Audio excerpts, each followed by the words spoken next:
draft budget or draft 2022 budget. Everybody kind of knows this process.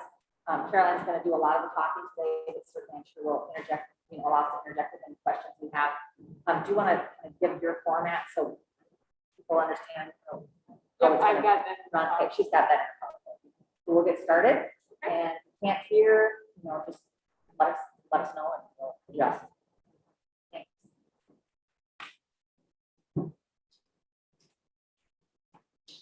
Testing. Okay. Can everyone hear me okay?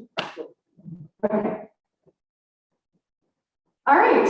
So this is our 2022 budget workshop, and the agenda that I have prepared is to highlight the 2021 city staff accomplishments, analyze what is causing some increases in our operating expenses, talk about the preliminary levy ceiling for approval at the September City Council meeting, get feedback from council on the 2022 draft budget, and then options that council would like to see at future meetings. So first up is our police department. The purple graph up there is the number of calls of service they have had year to date, just over 3,000 calls for service. And then the bar graphs, you can kind of see the historical level of calls for service. 2020 was an unusual year, but most years they're approaching almost 5,000 calls. And then this year so far, we have 13 executed search warrants, 6 active cases underway, and then 9 drug-related cases charged or going to court. Did you want to add anything, Joe, to these numbers? Those numbers were just what is coming across our investigator does at the department. So that is just our investigator position with this in our guys of 6 active cases are just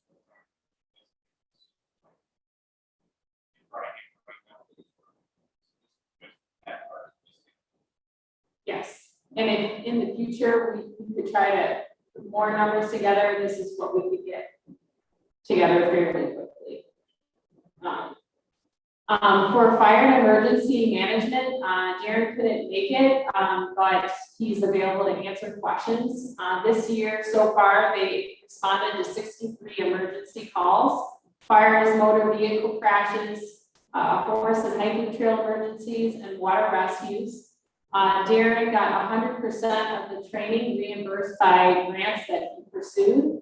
And through group management of their pension investments, this year they're requesting $0 in a contribution from the city. And those are all pictures at the bottom. For the Waukesha ambulance service, this year so far, they've responded to 375 calls for service, heart attacks, strokes, diabetic emergencies, trauma and crashes, and more. They've delivered approximately 15 CPR classes, and I think also notable is between 17 volunteers and 4 full-time staff. They're providing 24/7 EMS coverage to the community, which equates to about 17,500 hours per year. And just, I think, an anecdotal story that we have permission to share is that Jim Ireland, who is a fire captain, he was experiencing some neck discomfort one day, so he approached our ambulance staff. They were able to get a heart monitor hooked up and caught a blockage in his heart, and he was taken to Rochester ultimately, and his life was saved. And the feedback that staff got was that we were able to catch a blockage that would only have been caught in 1 in 1,000 cases. So very important work that they're doing. Public Works, they purchased a new jetter vacuum truck to more efficiently clean out the sewer lines. They received a statewide commendation from the Minnesota Pollution Control Agency. They are going to be planting over 100 trees this fall, They're currently grinding and seeding approximately 950 tree stumps from the ash borer disease. And they installed new city docks, which are now generating about $35,000 in new annual revenues for the city. The pool had over 2,335 paid visitors, 330 free passes given out to WK students. 610 individuals took water aerobics, and since Sarah was high energy and a great teacher, jointly we sponsored the Great River Homes and Wabasha DAC pool party. And we just had so many people with disabilities that had never been to the pool. And I wasn't there, but I know it was just so enjoyed by everyone attended. And we got some feedback from Sarah that the Wabasha pool is the nicest pool I have ever been in. It's clean and not too chemical smelling. The temp was just right and the lifeguards were nice and pleasant. The library had almost 600 people participating in 16 library summer reading programs. They've to date had almost 15,000 visits to the library and 933 public internet computer sessions so far. Beth, did you want to add anything? She has a lot of statistics out there that are great. These are, for me, kind of some of the big ones that I saw. Well, I have more information around this. That was not the plan unless council would like that. Yeah. I apologize, I didn't know how this normally ran. So I thought I had to do everything, but we could definitely go around with departments, maybe want to highlight things later. So, okay. So you want to talk later? Okay. All right.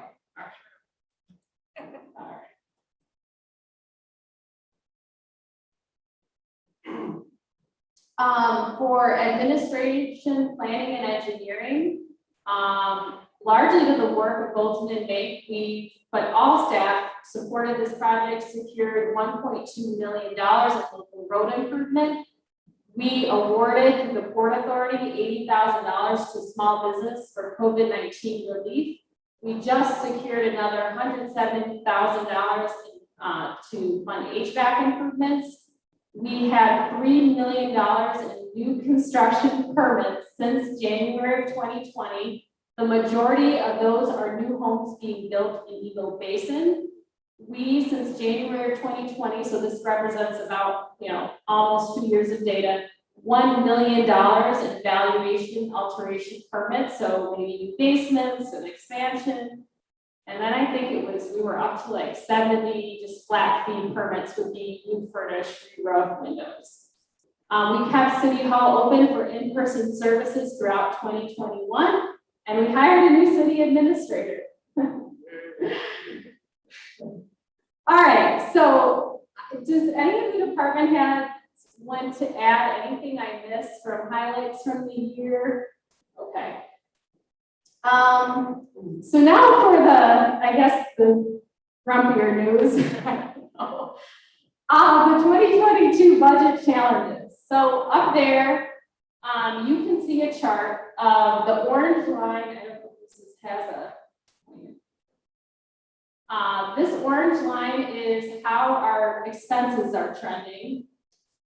The blue line is where we're at with revenue.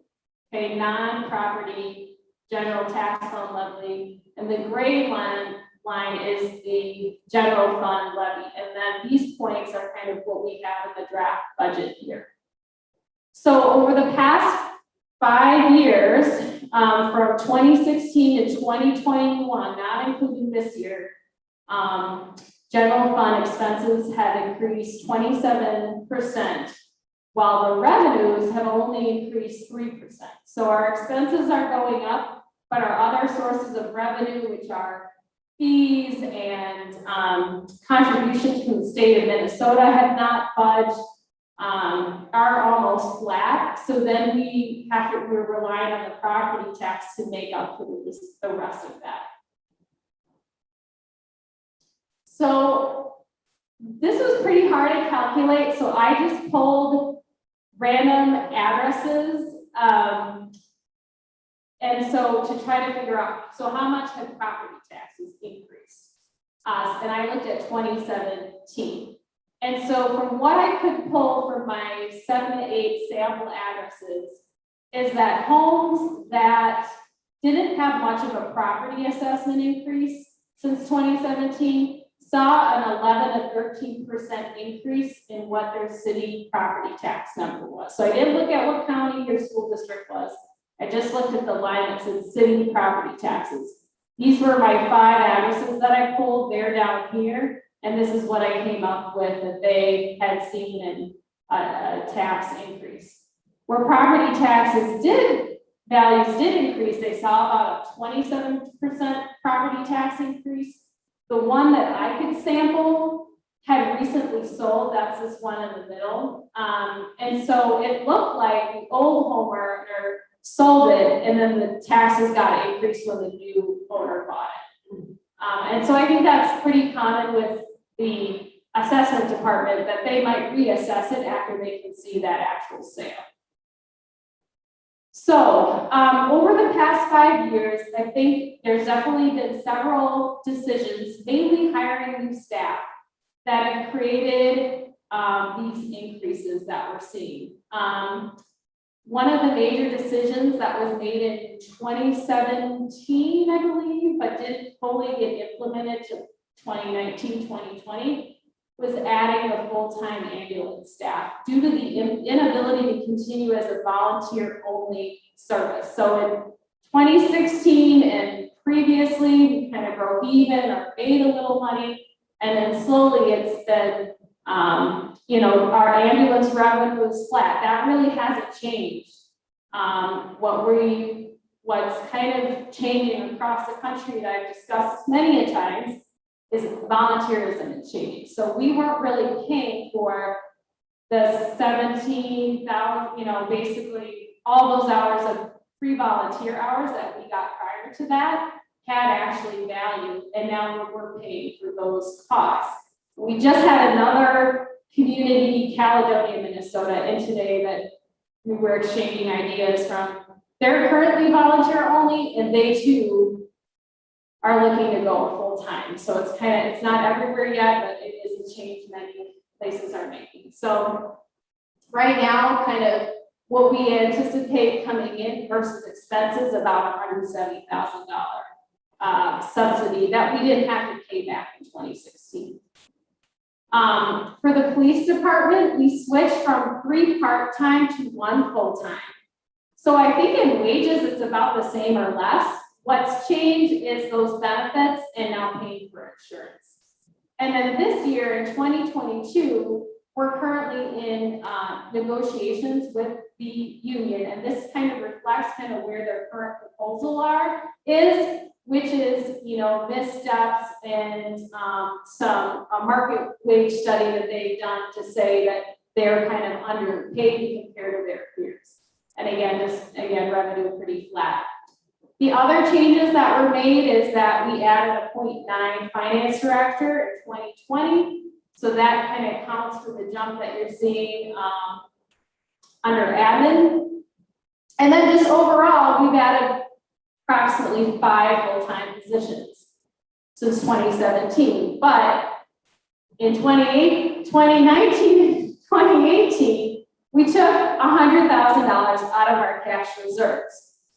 So that meant that while these decisions were made, we didn't actually have to ask property taxpayers to necessarily fully pay through the tax levy for those decisions because we were taking $100,000 out of cash reserves.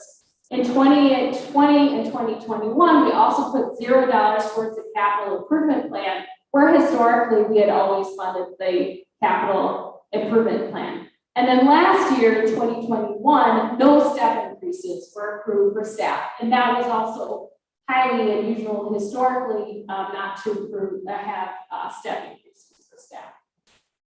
So kind of here's what we're looking at of the downward trends of our CIP balance, which just as a new administrator, I do find that concerning. Here's kind of the pie chart of how the expenses break out. Police historically has been the more significant, and it is everywhere. Public Works, 23%. And then ambulance, 12, admin, planning and zoning, 15, council, elections, audit, kind of our catch-all, 7%.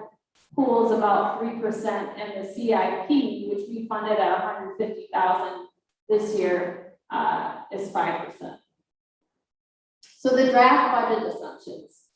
Currently, I did put in a 2-step wage increase. There's 2% between each steps, and this is consistent with the already negotiated police union proposal we have, which was reminded is that what was already voted on as councils, they get 1 step at the end of the year, and they'll get, if we continue with negotiations, get another step. So this is kind of to put us in line with kind of where we're at there. And then again, in my budget worksheet, just talking to other communities, every community with a step program did provide a step increase last year. We were the only community that I could find that did not do that. And I have some data about just kind of what Lake City, Plainview, and Wabasha County did.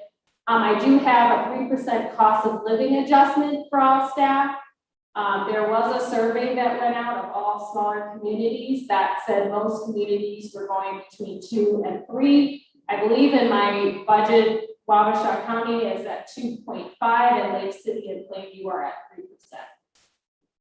For health insurance, overall, we're expecting a 7% increase, but this budget does ask employees to pay more, about a 10% increase for families, 13% for individuals. So later on, overall, you'll see that the health insurance doesn't change much because we're asking our employees to pay more. I would say that if later there's recommendations from council that wants to change these items, that I would recommend, not, changing our equation there on health insurance. Another thing we're doing is historically, we've only transferred $55,000 out of water and sewer to the general fund. This has $100,000 transfer out of from water and sewer to the general fund. And how we're justifying that is we plan to use some of our rescue plan dollars to do a new computer system for the sewer department. So what we're doing is we would use those grant funds and then ask the water sewer utility, our utility, to transfer in additional dollars. We still have to do an analysis of this, but this was kind of a suggestion from Mike Lubani when we kind of came to him with our budget challenges. We also discussed it with the auditor, and they said that if you can kind of justify it with that project that you're taking on, it's acceptable, but just generally an increase they're more uncomfortable with. But we would be essentially, using our water sewer fund to keep that property tax levy down. We're at a 12% overall increase with the current police union wage proposal. That's our counter proposal. We have not finalized anything, but we did put in their current counter proposal. And as mentioned earlier, we will not need to contribute to the fire fund. So as we're looking at the increases and figuring out kind of what's driving our 11% overall costs, I've ordered these in the order of dollar amount increases since last year, so that if we are talking about cuts, you can kind of see, well, where is this coming from? So $150,000 CIP contribution. That's just because our CIP is just kind of trajectory so low at this point that this will just kind of cover what we have for next year. But that still kind of, in my opinion, remains a bit problematic. Step increases amount to $42,000. That's 2%. If you just said, nope, we're going to keep the 1% and just be half of that, The COLA at 3, about 1% each is 10%. Here's where we are with police union wage increases. Engineering fees, I did increase just given the volume of work that we are asking our city engineer to do. Sometimes those fees get built into the actual project, and sometimes that's charged to us depending on the type of work. I think 2 years ago, we spent $50,000 in engineering fees, and I think our total amount there, I can't remember, but it's pretty low. It's $35,000 worth of work that we have the increase there. Here's what we do in our benefit contributions. I don't know that those can't really be adjusted. I think that's a number that can't move. I did build in here the ambulance business analysis, because again, I see a need to reach out to all options in addition to going around in the townships, do a business analysis to see is there a way that our ambulance can make more money if we did this. That's that one. Legal consulting on the Barge terminal, we did add in a little bit more there. And in talking with the pool director, Kelly, and I don't know if Tony wants to comment on this further, because it's been just so hard to get staff this year, we looked at surrounding communities and what they pay lifeguards, and currently I think they start at $10.50. This would be a starting lifeguard wage of $12, returning lifeguards $13. We felt that this would be a competitive $12 or $13 an hour wage to get people to come back.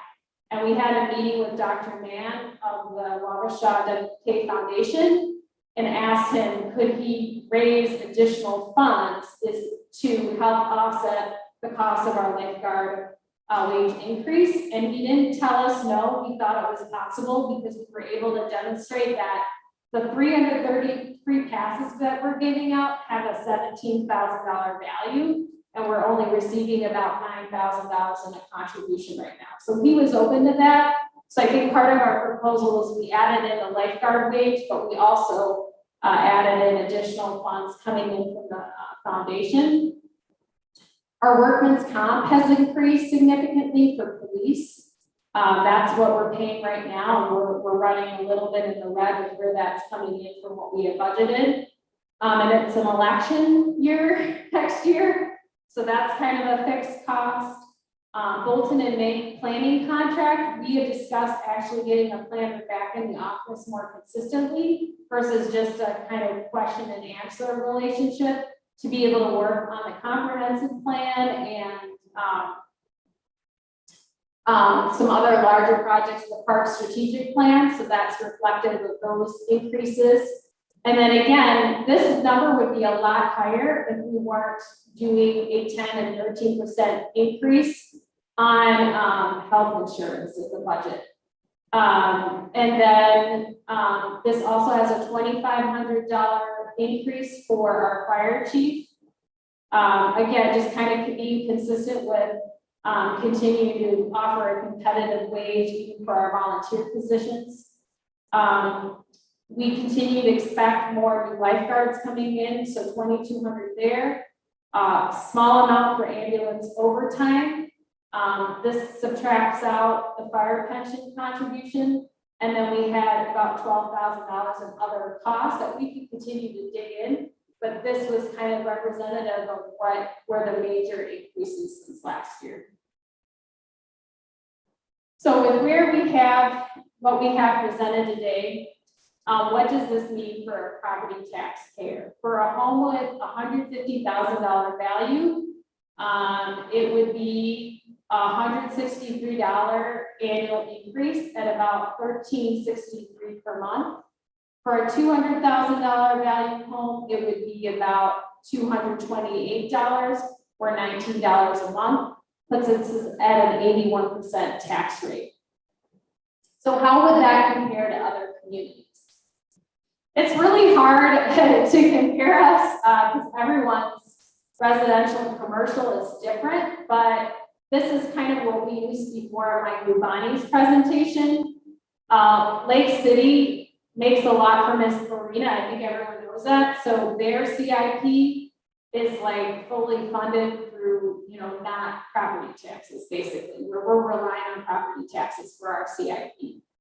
I think Cannon Falls is the one that has the ambulance taxing district, but I could be wrong. Red Wing, what would be lower, there's the taxes.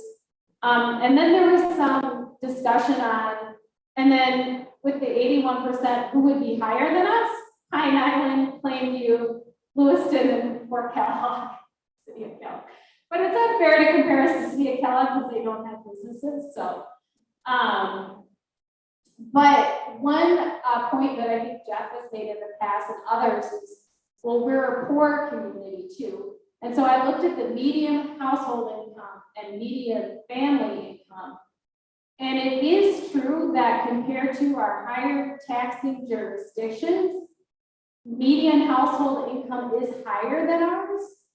However, I think Pine Island kind of stands out as being an anomaly there. But what I will say is that a lot of our low-income residents in Wabasha live in the public housing and they don't pay property taxes there. I would have to do additional research to really zero in on the income of our households, but just kind of from what I can observe, it seems like we have a very good mix of income and household assessments and probably income. And then what we're looking at assumes a 2% overall property tax increase. And the other thing I would point out is that we're looking at 2021 tax rates, and this would be where we're at. I think currently we're at maybe 70 or 74, I'm not sure. And again, this is kind of just some graphs we put together. This is our 150,000 contribution if we do it this year. These are the projects that we have set, and this is 75,000 in each subsequent year, and you can just kind of see our balance going down with the number of projects that we have. So some of my recommendations off the bat that we've been talking about is, you know, I'm going to try to definitely prioritize asking the surrounding communities to pay for their fair share of the cost of the ambulance department. I do think we need to continue an ambulance assessment. We have to probably switch billing companies at this point and continue to reassess the situation. But I don't know that I'll be able to get to all the communities in time for this budget cycle. I mean, I would love to do that, but probably everyone else is setting their preliminary levy right now. I would also recommend implementing a modest electric utility franchise fee, of which 100% of those funds would be deposited in the capital improvement fund. This apparently was attempted in 2013 and quickly recalled from what the records I can see. So I do know that that was deeply unpopular. I just, again, feel that the CIP seems to be in an unsustainable track, and is, even though we can put out as many projects, you know, Tony needs a new plow. We need, I think the current plow that's for next year, they're not even replacing the components on the parts because it's so outdated. And another thing we have in there is a new vehicle for our police, and they're running, I mean, just basically equipment needs only, notwithstanding kind of basic maintenance. So that is why we could talk about that, but that's almost could be its own agenda item and more analysis at a different time. I do think we should consider fee increases. I don't know how much this will get us, but we could increase inspection fees, swimming lesson fees, but again, it'll probably be relatively modest compared to just kind of our expenses, but that's another idea. And we're definitely gonna have to delay or almost eliminate some CIP projects. I have a detailed list of the CIP projects for next year. And staff can share kind of what that means if those are delayed or not done at all. We did already apply for a grant to replace the plow and the squad car, and we're waiting to see how we did, but that's only 35% of the cost. And so I would just think that we would want to approach CIPs to delaying projects And yeah, that's definitely what we'll have to do with what I'm seeing here. You have $90,000 overall. So I was hoping like $1 million would be like about $90,000 if we go with the conservative, the fees that were passed in 2013, which I think was like $2, $3, very modest, 5% of someone's overall bill. But if we dedicated 100% to the capital improvement budget every single year, I mean, it would just be something to go ahead and building that back up, in my opinion, you know. So, and then Excel Energy collects those fees. There's no cost to us. They send us a check. They just emphasize it needs to be, their threshold is I think 10% of someone's electric utility bill. But what we did in 2013, that would probably be about 5% of everyone's bill and an extra fee. I'm told in 2013 it was recalled because it was highly unpopular, but I know a lot of you were here in 2013. So discussion questions. Maybe I'll pause and let the departments speak, and then we can go into the rest of that. Okay? Does anyone want to come up and use the microphone, Deb? Because I do think it's a bit easier to hear.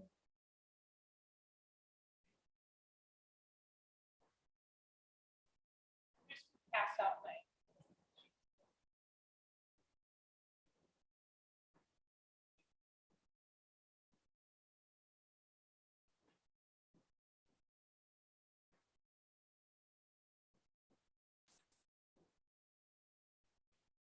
Oh.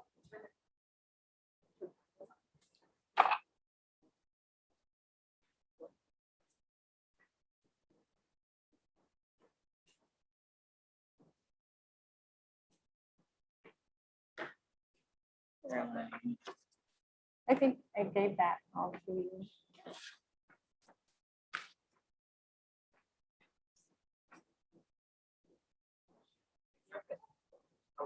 So I just printed out some things for you to look at. The one on top is the 2020 year in review.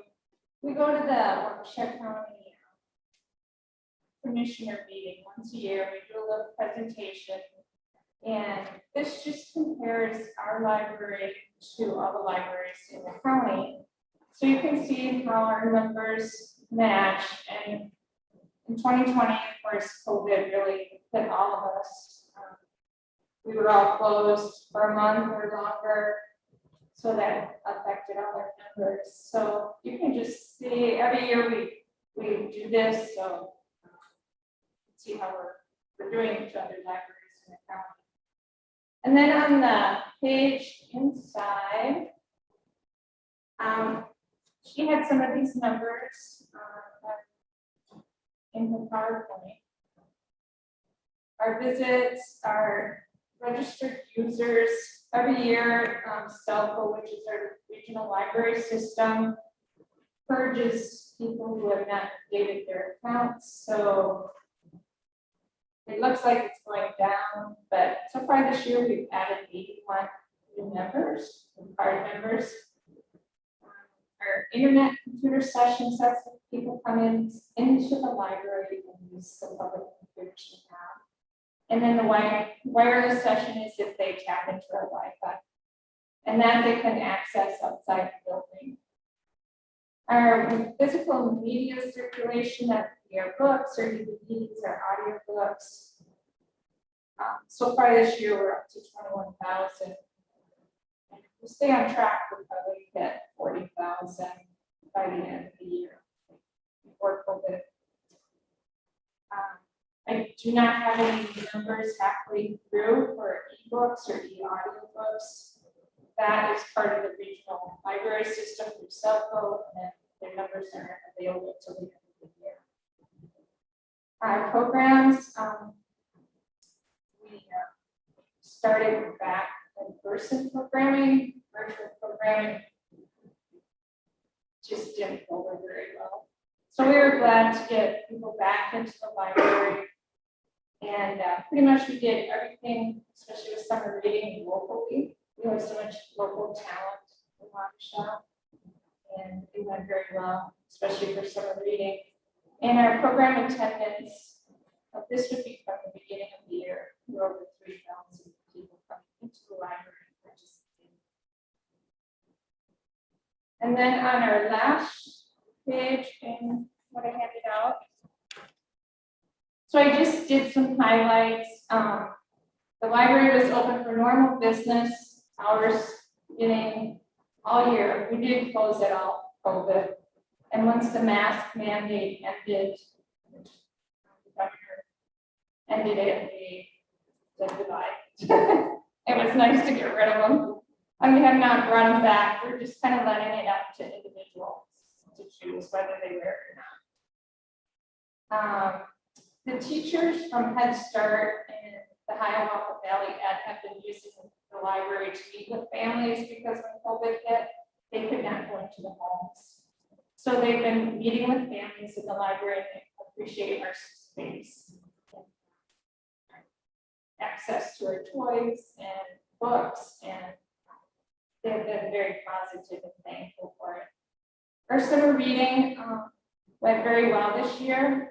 We did an online reading program as well as a paper printed reading program.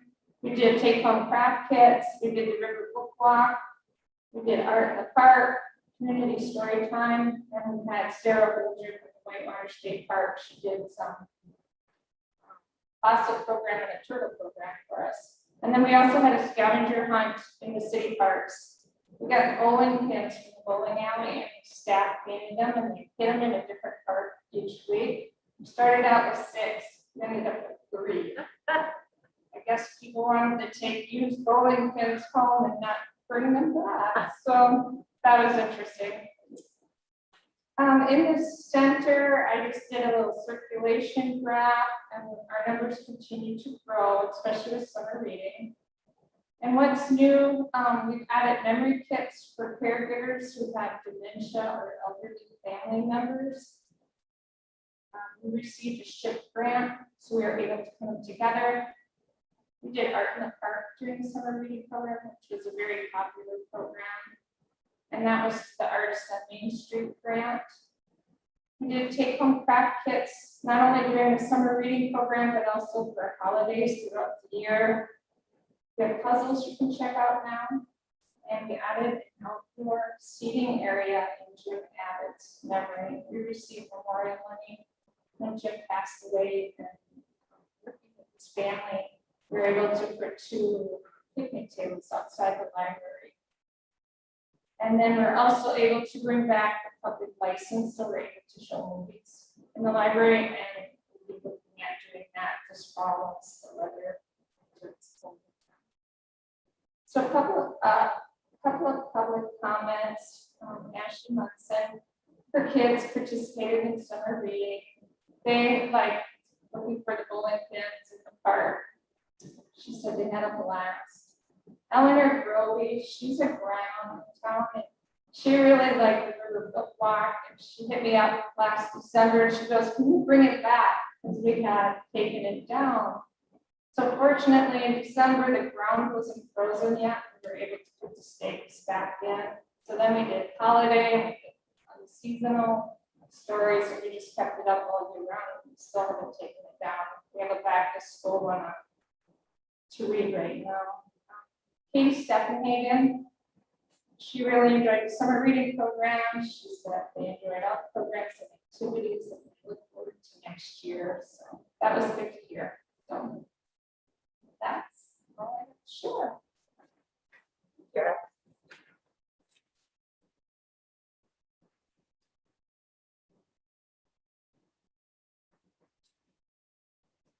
Does anyone else have anything?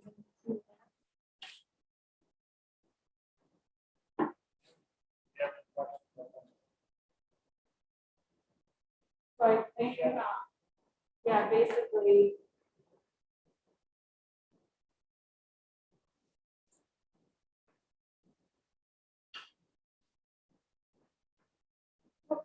We had questions for specific departments. Input on the steps proposed and COLA.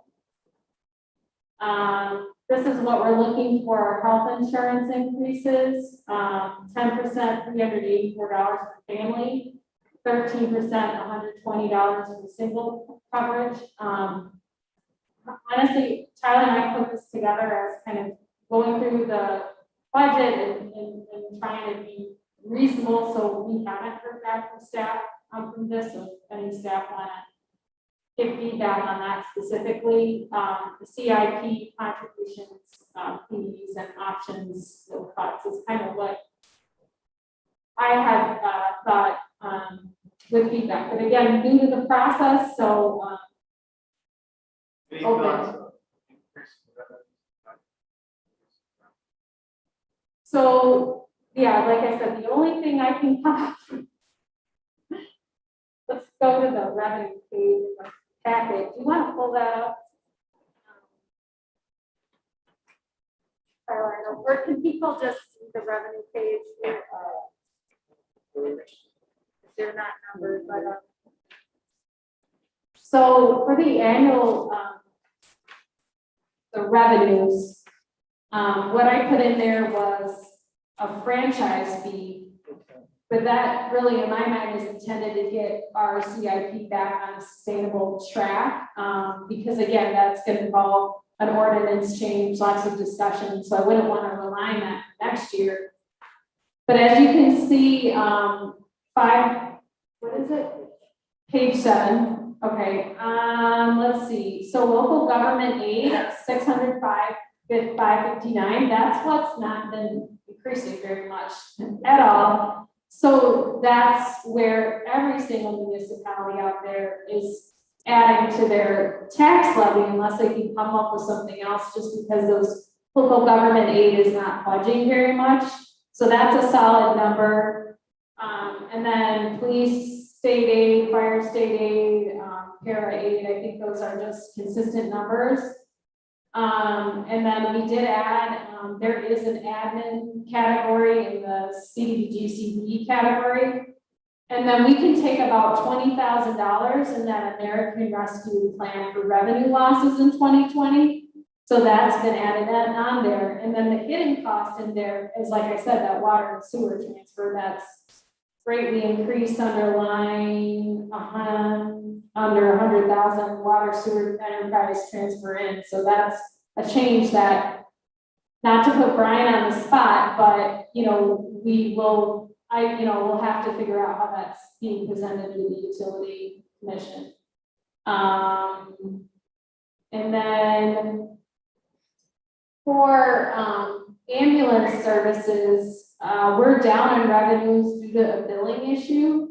But when we look back, we've never gotten $270,000 of ambulance service revenue, not for a long time. So 2019, we budgeted $270,000 for ambulance service revenue. We actually got $203. In 2020, $250, actually received $186. 2021 is pretty not good, $250. We actually got only $40,000. So this is a optimistic number there. Well, one Yeah. time we talked about different billing.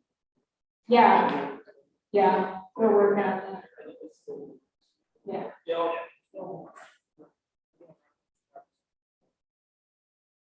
But part of it, as we explained, is that what Medicaid and Medicare covers, it's not necessarily the billing company. They were doing a good job in 2019, and that's what we got. It's just, Medicaid, Medicare doesn't actually cover those costs. So this is where our revenues historically have been. We're making some plans to invest in ourselves, like the Barge terminal is theoretically budgeted to make the city $100,000 a year, but that won't be completed until 2023. And right now, it's set to all those revenues go to the Port Authority, not offset property taxes. And we had this discussion, like, we think we could make money at another municipal campground, but then we would have to spend, invest in ourselves and then eventually, pay ourselves off and eventually be making money through the municipal campground idea, but just in terms of for this budget, I would be open to feedback from staff if I miss anything. But the only thing out there is going to the other townships and municipalities and doing the ambulance contracts. I just don't know how fast we can lock in those numbers in time for our budget this year. But Jeff, yes. Yeah, how come you've only budgeted $19,750 for the slip leases next year? It should be like, should be at least 36. Yeah, good question. Thank you for asking that. Council voted to use all the revenues to offset the costs that we paid for those docks. I think it was $35,000 that we paid out.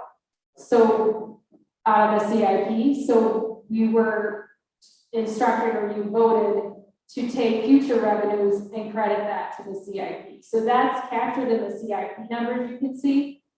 If you wanted to reverse that decision, to offset property taxes, we definitely could, and then of course, we have the CIP, but yeah, that's why that one is.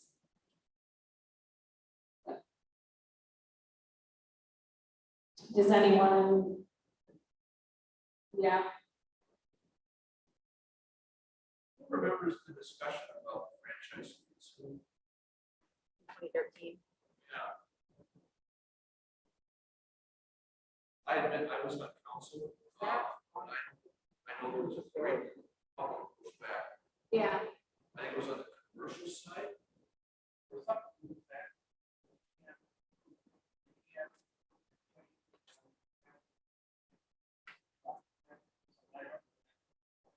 Yeah, it's kind of an impact. It was on the commercial side.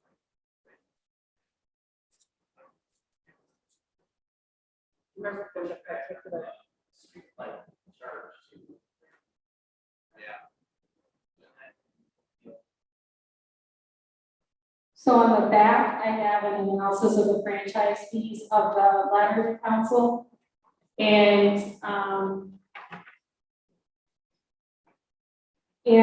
so that's what we have proposed. And the surrounding communities that do a franchise fee are Lake City, they do $1.25, but there's more to that. And then Goodwood, Minnesota, just a suburb essentially, Winona's $2.35. But the rates, if you went with the 2013 rates, it would be about $90,000 a year that we could theoretically deposit into the CIP. Just some pros and cons that another city has put together is that, you know, it does cover a wider tax base than property taxes, specifically nonprofit organizations, but there's no way you could say, I asked Excel about this, and they said if the nonprofit is in a smaller building, they would only be charged $2. But if it's a larger nonprofit, they're probably going to be small commercial and industrial, or demand or non-demand. He is not allowed to say who so-and-so, what they are. But again, we could just do, this is what was proposed in 2013. You could increase it for the small commercial, but maybe it was a large commercial and industrial that was upset, because theirs is $8.250 a month. You know, I don't know. So.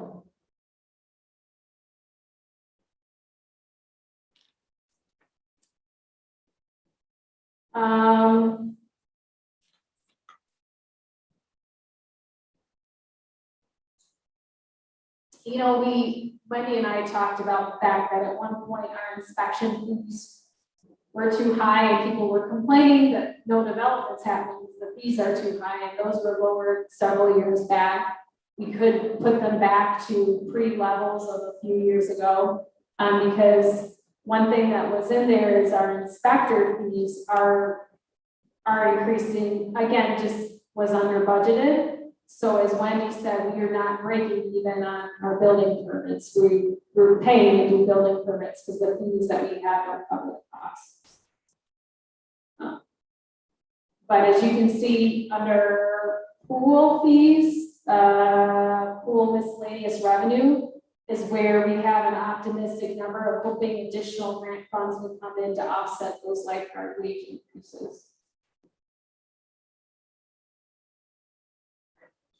Yeah, Fire revenue. Is that lumped in with the fire station?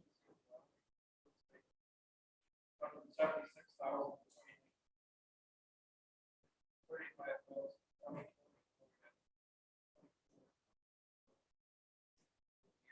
you want to talk about that, Jessica? Let's go on a lot of calls, but not really big ones.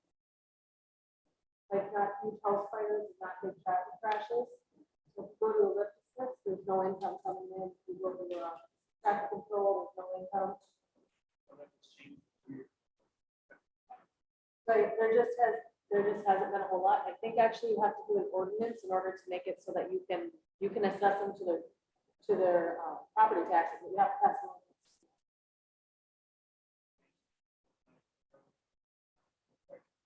Yeah, you guys are increasing your call volumes by a lot. And with mutual aids and that, those also don't have it. Our fire contract, the revenue, like that. Okay, yes. Yeah, we have our fire contracts, we did it on things. That's coming in July, but yeah, they should Okay, be half July, paid. but this only goes to June, so. the fire contracts are- Yeah. Yeah, which is a big part of Which it. is, yeah, it's a good- so I need an updated number now.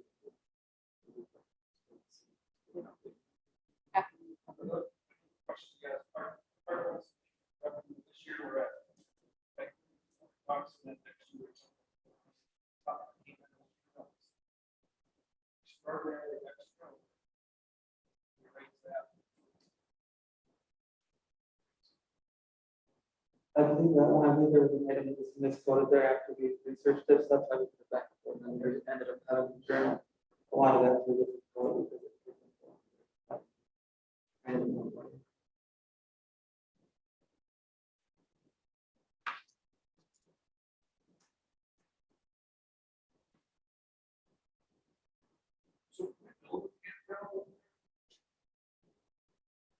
We checked into it and it's lovely, right?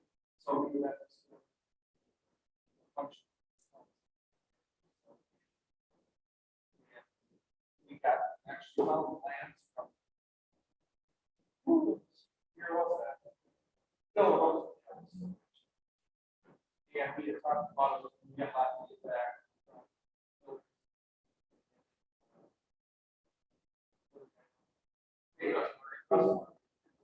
They said, why are you competition with us? Works back up.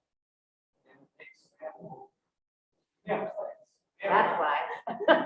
Of course, but then I talked to others this year. I said, hey, stop. I said, hold that, not put any more.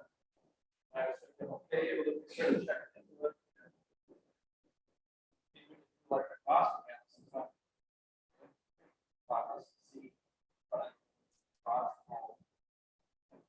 So did Harry?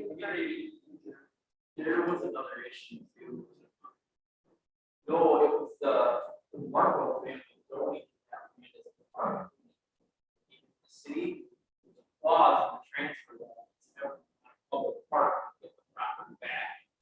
So the Marco family came in and said, you're gonna build a campground and charge money, because we're gonna take your property. Take it away as a public park. That's good information, Brian.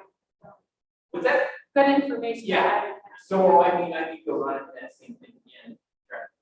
I think it's right on. Yeah.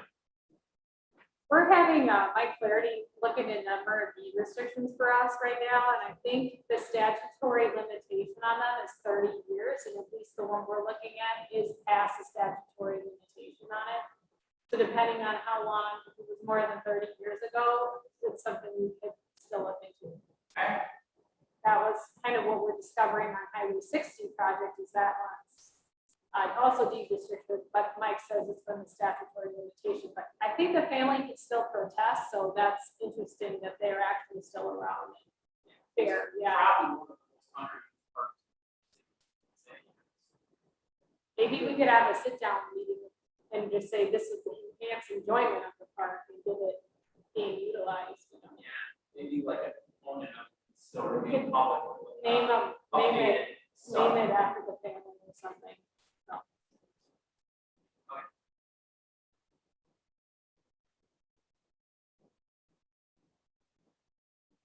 Do you have any other questions?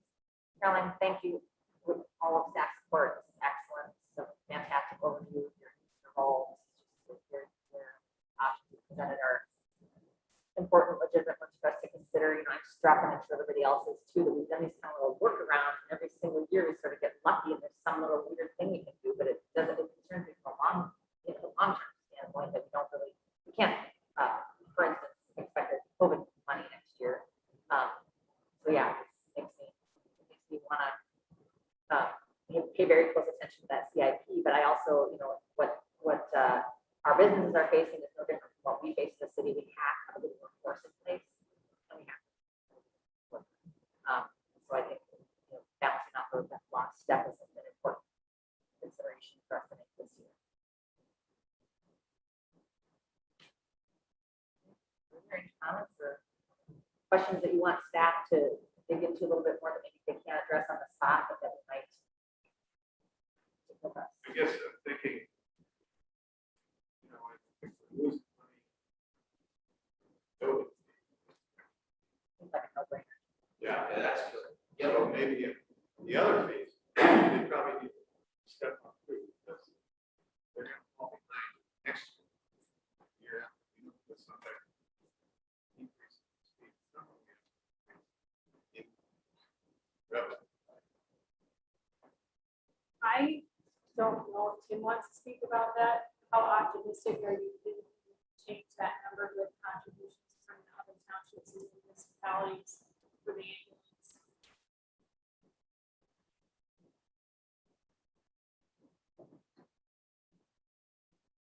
I don't know if Tim heard you say this. Okay. What's that? She was wondering how optimistic you are about the. Well, I think that would work, but I think first and foremost, in my opinion, fix the billing issue first. I'm not thinking that, you know, if we fix it, build on all these little payments that haven't been built yet, well, now it's not so bad. I mean, it still should look at going to the township for raise or something like that. But the numbers are misleading because Yeah, we haven't billed out like $160,000. yeah. This is 2021 to date. The 2022 budgeted, that's with the just necessary staff increases and things. And with that more optimistic 240, so still, it's, I'm not saying we're gonna break even, I'm Yeah. just saying we gotta fix one of the problems first, and then look at the other problem. yeah. I still think that the other townships, we do a per capita. And we just did it with someone today. It's like, okay, it's a population collectively, we're serving 8,000 people, 170,000 divided by 8,000 people. That's a per capita contract. We would go and say, we're asking you to pay $24 a person to get ambulance service. And I guess in Caledonia, it's $24, but they're volunteer only, so ours likely would be higher, but that's kind of where we're looking at. I don't think any township outside of Greenfield would project this, and I know a lot on the board. Say that, okay, Yeah. they understand the issue. Greenfield will just come up with issues, but you need to justify why, I mean, Greenfield Township, decided to water, or why do they get it free? They water has to pay for it, you know, so I think we justify it. I don't think we're out to screw every township, but we just want to have them pay their fair amount, whatever that amount is. I don't think personally, when Springer and I went to the working, I don't think there was a lot of objection. You know, obviously they're gonna swap a lot, you're gonna charge, but, you know, that's it. But I think we should look at it. I think first and foremost, get the billing fair, get that established, so we're actually getting. Yeah. And then look at maybe that's the big project. I agree, I don't think we get that way. You can start. I mean, I needed to get, this is my priority, and then it will be my next priority. I can tell you, I'm doing my homework right now. Homework. I mean, unfortunately, across Minnesota, it's across hard to be a less than impact. Right. But, arguments, we gotta get our house in order. So Yeah. we gotta. Yeah. Talk to two other municipalities that have the same company, everyone's having the same problem we are. And the other two communities agreed, like we did, this company was actually very good 3 years ago, or 2 years ago, and it's just been this year and maybe last year, I'm not sure, that they're failing everybody. So we're sharing ideas and, the thing that was concerning it for me is that switching billing companies is challenging. They have to take on all those unpaid bills, and it's gonna be a huge lift to do that. So I think that's where we're at. We're checking references on the two competitors, but then I know it's gonna be a big lift to now try to collect all those outstanding bills that they never collect. Is there any feedback on, where you'd like staff to look at cuts? Well, I mean, there's one onesie here, a question, and why we fix it. Okay. I don't know if you want to start special that or. I mean, overall, I think it looks good, but I question some of fire, for example. We're gonna budget $32,000 for equipment. Why do they get $32,000 when police don't get $32,000 for equipment? Why aren't we looking at CIP projects? Why are we having $12,000 for the radio? I don't see our small fire department getting $12,000 for the radio. Seems like really So poor Jared, I said, don't worry about coming. It's gonna be fun. Oh, but that's the only area, that's the one I. You're noticing. All right. That's okay, you can do this after. It will be there. Tony's like, I'm coming, because I know something's gonna get done. You're absolutely right. I mean, the other thing is like, pay a part-time chief $42,000 a year. Oh, no, that's with all the volunteers. Is that what volunteers do? His salary is, We it's should going do from that. 7,000 to 9,000. Okay, I didn't think so, but that's all. Sorry, Okay, well, that's just this week. like, We should change that comment, Tyler. yeah. Okay, I don't. so what I will say is the 32,000 is going to build up their fire department CIP. So when we're showing you the CIP numbers, that isn't showing you the fire relief CIP, which basically the 32K gets transferred into their CIP. So when they need equipment replacement, they don't have. Outside of the fire. Because their CIP was never. Yeah, so I think Tyler can show you that, but if you want me to go to Darren and say, so my understanding, it's not to buy anything this year, but just like kind of it's a piggy bank for when they do need to make a large expenditure. Well, should every department be doing that? And the township money goes in there. Because I'm gonna keep it separate. Township money goes in there. A little bit, yeah, for where. And then they will find some of that all, maybe pilot. And then I thought back in the day too, that they need to start over money.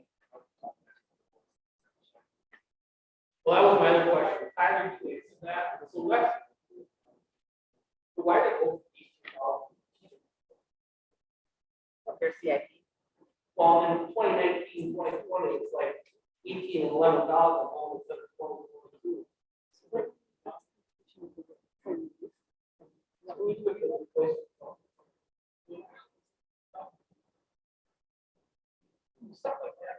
Okay, so I think that, again, we're just trying to, if there's a way that we can have it or keep it consistent. Somehow it made it in 2021, so that's why my overall picture, it doesn't capture that as an increase, but Darren can better explain it, but we definitely can have him answer those questions in the 10 minutes meeting. But I do know that it's saving for future equipment replacement that they anticipate occurring. I mean, mostly increases I see is all about staff and insurance, right?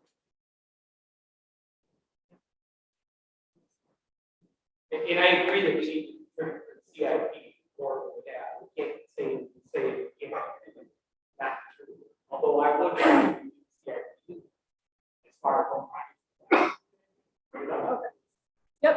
Can we modify that? or not? So what I'm planning on doing is, even with 100, if you go to the last page of your budget workshop here, packet, do you have it?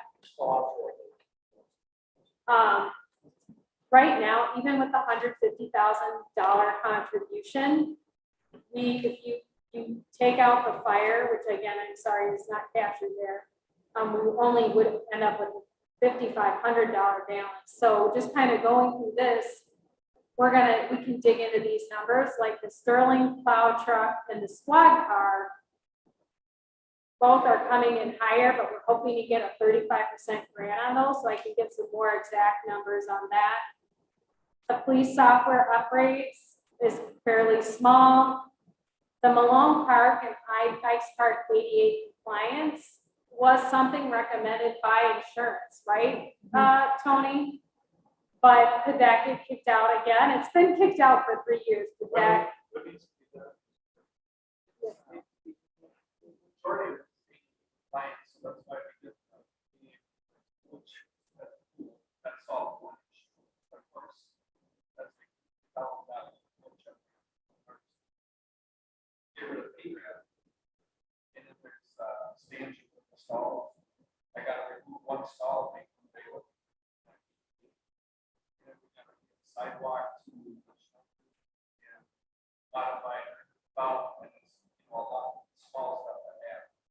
But it's up to half. We're not in the line. 3 years ago, we had a big inspection. It's an actual trying to apply for a grant. Help with that. See, it's successful. So we gotta start thinking. Part of improvement. Some of that. Last year. So yeah, we kept it out of there. We didn't fill Tony's park improvement budget, but we did try to identify in the CIP as projects, so you knew what you were cutting. So that's one area, and then the pool relining. I mean, Kelly said there's children cutting their feet on the pool, so that seems like it's a priority for sure. Sidewalks could probably be taken out. The carpet replacement probably could be eliminated. Ambulance building maintenance, that's kind of built in there. If the other project doesn't move forward, we know that the ambulance needs some improvements. And library building maintenance, Bev, I don't know if you can speak, can that be cut? But, and then I don't know, Joe, I know one year we kicked out squad car replacement, and that had some impact on the department. I don't know if you want to touch on that really quick. Well, I mean, it really was that a little bit more. Maintenance. Yeah. I mean, we can pick up squads that are tired, they're tired. The cost of maintenance. Schedule is pretty. Get by.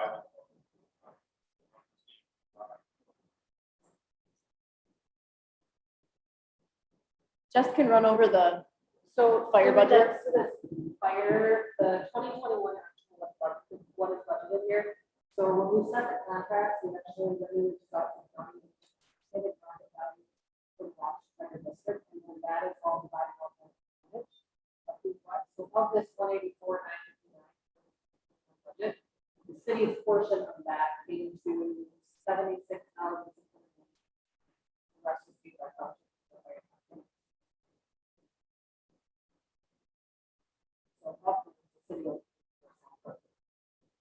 I mean, the city of Waukesha pays for the bulk of it. They have the biggest percentage. Right, But then it's contributed by all the Yeah. townships. Yep, all the townships contribute. Bev, are there library maintenance things that could be kicked out a year?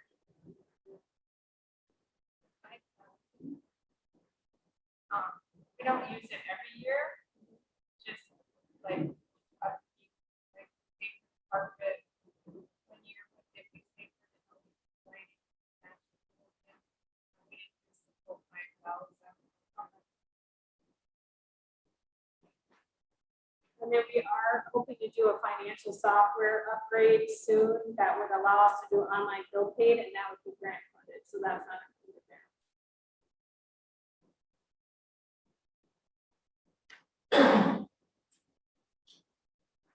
I just want to plant a quick seed, on steps and pull-up. With the police contract and with staff, we're gonna be having a lot of conversations with steps and pull-up.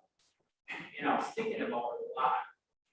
And so the step system, what we have in place for more than 2 years, is the system for the police communicating for staff.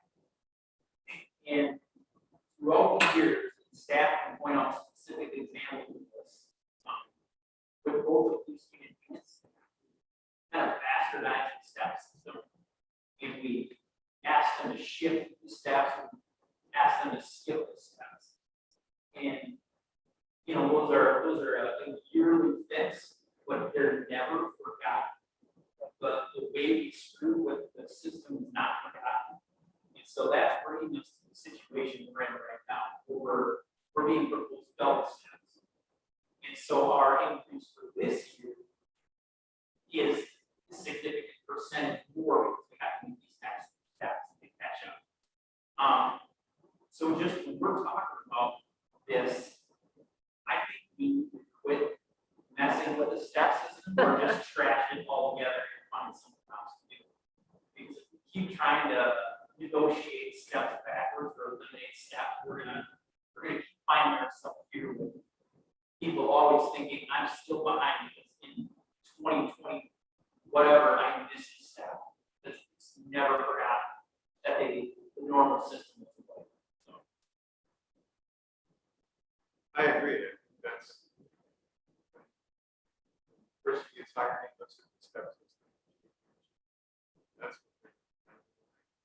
They've used it to plan for their childcare, their mortgage, their life, and it's just not, you know, nobody's getting rich as a municipal employee, but you need something to plan. So I don't know, I mean, it fixes, you decrease the step amounts, you decrease the steps altogether, or you just trash the whole system. But deviating from the system, I just don't think.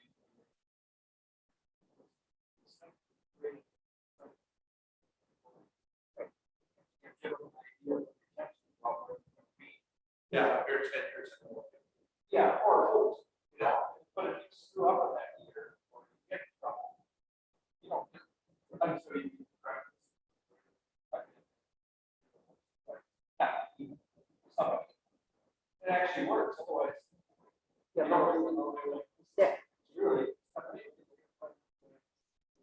Well. That is well, it an does- It's a it does performance. make it true, you know, because otherwise. County's got steps, they see that. System, but like I said, you skip it. Or Some. the cost of retention issues. But it's wrong. And it's one positive thing, a positive thing about specifically police union stats is we got a lot of guys on the high end, and that's why it's an issue for us. But then again, it's great to retain people that long. Which keep cycling off.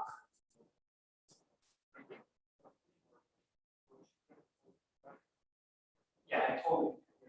Yeah, that's not. But it's just either gonna hurt this year or we gotta figure something out.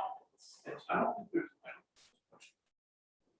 I don't think the sense that there's an issue. That was. It's one, I think it's more. How do we get this step? How do we find the methods? Those-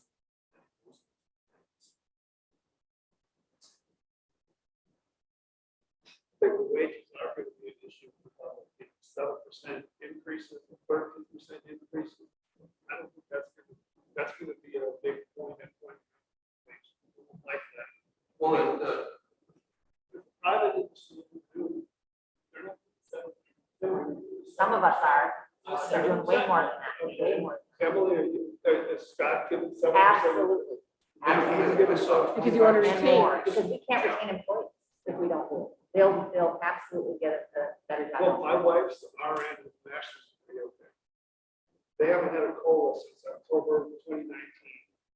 They didn't have one in 2020. Some people think that one-time bonuses. Okay, 2021 now, no COLA through August, and this September, they're gonna get a 2% COLA going forward. And That's that, it. They that don't part have of a step. healthcare, I mean, that part of healthcare is still paralyzed by COVID. I mean, the whole healthcare, that is primary care, et cetera, that's. And they're still looking for help. Right. Right. So they're gonna have to budge. They're gonna have to budge. I would say that, again, my professional recommendation is just because, again, personally drew me to the community, because I came from a STEP program, so I guess I probably wouldn't have come to Wabasha if they didn't have a STEP program, because most communities do, except for the city of Kellogg, but they have one employee. But if you want to have discussions about cutting costs on this, you know, the area that most communities do it in is the COLA area, which you did also do that last year. But again, just why I put in the 3% is just interviews with Lake City, Wabasha County. I mean, if you want to put it at where Wabasha County, it's a 2.5% is what's probably going in their budget. That's why I put it on 3, and also knowing, but that's where, like I said, in the future or this year, where we could do that would traditionally maybe more or less be in the COLA, but then with the COLA, we're expecting, you know, a 5% inflation this year too. So traditionally, the COLA is kind of representative of where inflation is at. Just to clarify, too, step 3, that's the employee paying more for their insurance, not the city contributing. Right.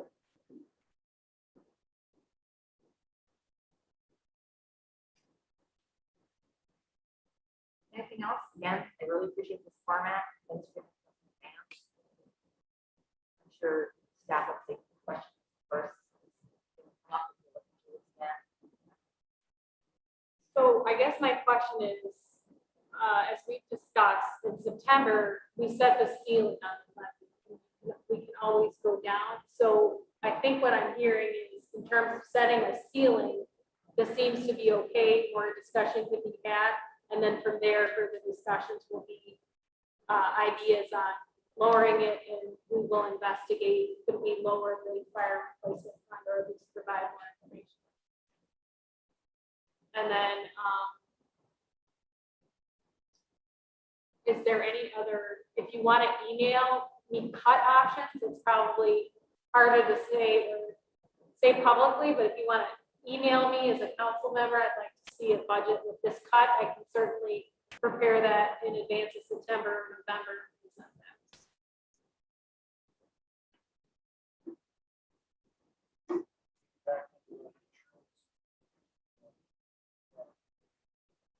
You can up the wage increase, but up the.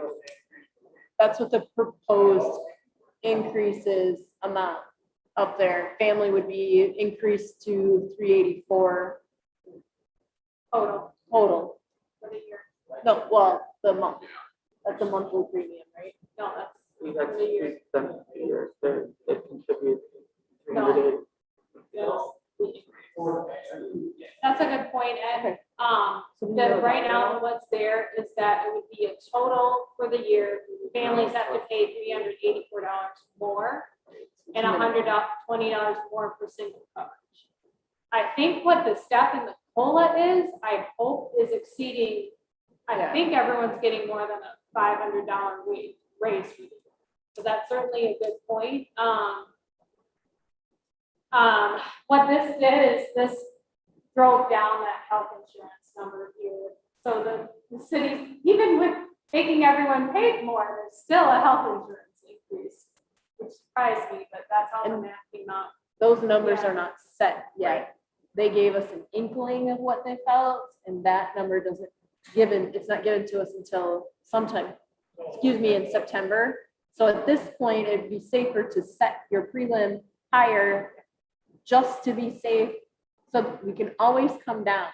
We can't, what they give us for an increase, we don't know. Last year was kind of shocked because I think it went 11%, and that was well out of what we were expecting.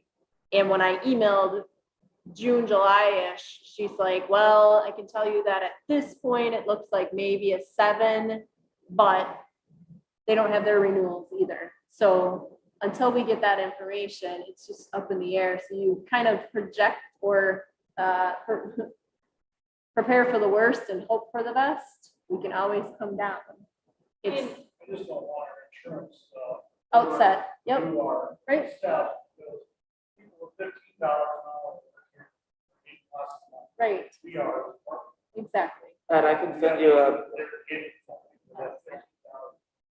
I can break it down by employee what their COLA and stuff would be if it goes through and the insurance increase. You can see the impact. And I will say that Tyler and I did an analysis, because again, there's a statewide survey of what is every other community paying towards for healthcare. And this increase puts us at below average of what other communities are offering for percentage of total cost that they will cover. So it is higher than others, but again, we were trying to create a budget that offered step increases in a COLA, but then offset it a little bit over the healthcare increases. And that's some feedback that I did receive from our ad hoc personnel committees. Could we see a budget that shows those health increases being offset through increases to staff? But we will share that with you, Ed, that data, and we can definitely discuss that in September. So, fuzzy, what points they.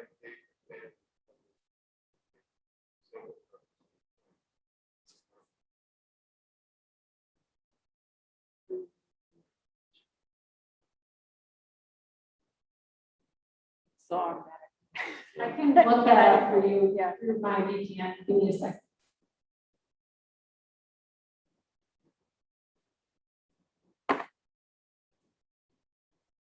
They don't have the insurance.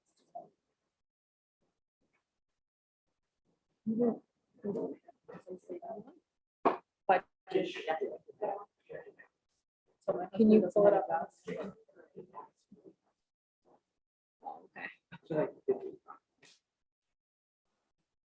Hi, guys. Did you have any questions or comments, Dean? How far are you guys? Sorry to tell you, but the packet is very thorough.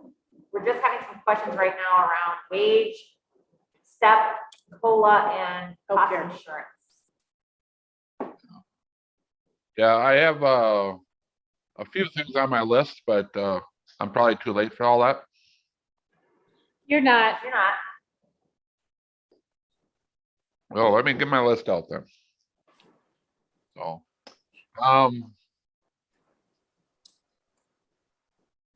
here's everything on my list. I did not see anything on the riverbank in the charter. The CIP? I did not see that. Yeah. The riprap improvement. Yep, I didn't see anything about that.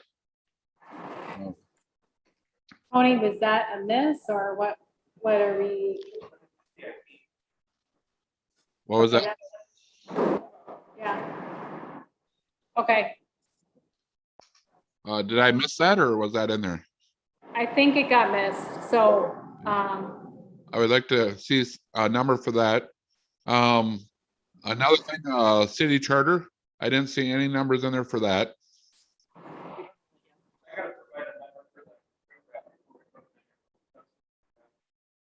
okay, we don't yet have a cost estimate for the riprap and then, for the charter, we don't yet have a cost estimate for that. We could put a ballpark figure in there and add that to the budget. I would like that ballpark figure for those two things. Okay.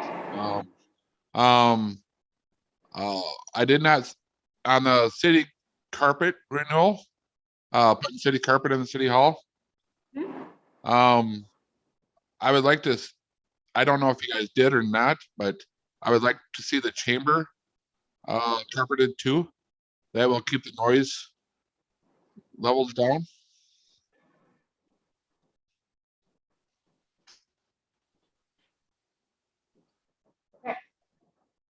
We just proposed cutting that out entirely, so we can't.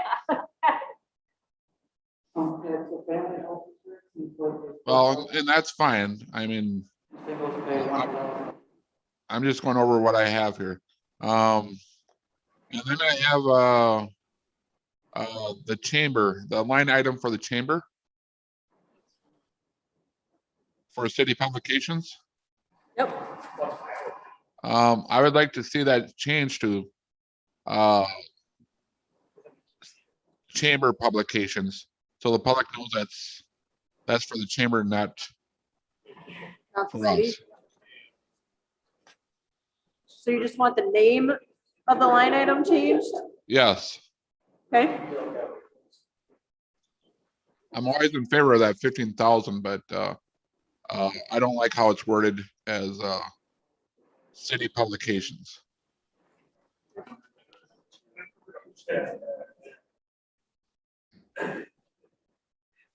And that's all I got. Okay. Thanks for being organized, Dean. Yeah, we're wrapping up. There was a cautionary tone from Wendy that, that we are looking at we're estimating a 7% increase in the health insurance. Whilst, they've been surprised before. So when we put this on the council agenda for September, I think we should keep that in mind. Better to be prepared and bump that ceiling up, perhaps than, overly optimistic. I could not hear you, Miss Mayor.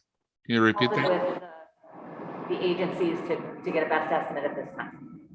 When we're talking about setting the prelim in September, I'm just being cautious on the end that I don't know exactly what the health insurance premiums are going to come out to be for Right. 22. So I think right now we're projecting 7% because that's what they've given us, but Yep. it's not formalized. And so to be safe, I think it's best for the city to, I mean, you can always come down after you set the prelim. That's the whole point, is to set Right. it high and come down. I think Yeah. that's what we need to remember. That was just something that I talked about earlier. Yep, and that's why I want those numbers for Riverbank City Charter in there. Did I mention Christmas decorations? No, you didn't. No? I'm sorry. We have this group for the last 4 or 5 years raising money for Christmas decorations, and I think the city should be putting some money towards that. If we can put $2,000 towards fireworks, we should at least be putting $1,000 a year towards Christmas decorations. Working with that group and making our city look nice during Christmas time. And they're struggling to raise money.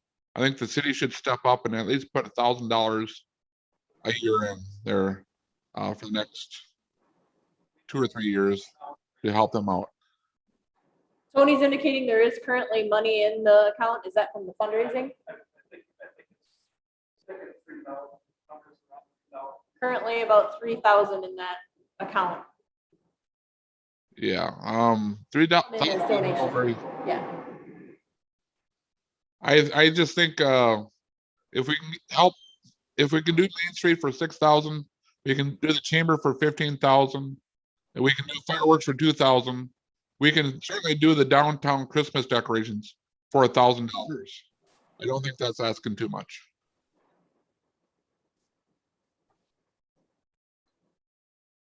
On top of what they already raised.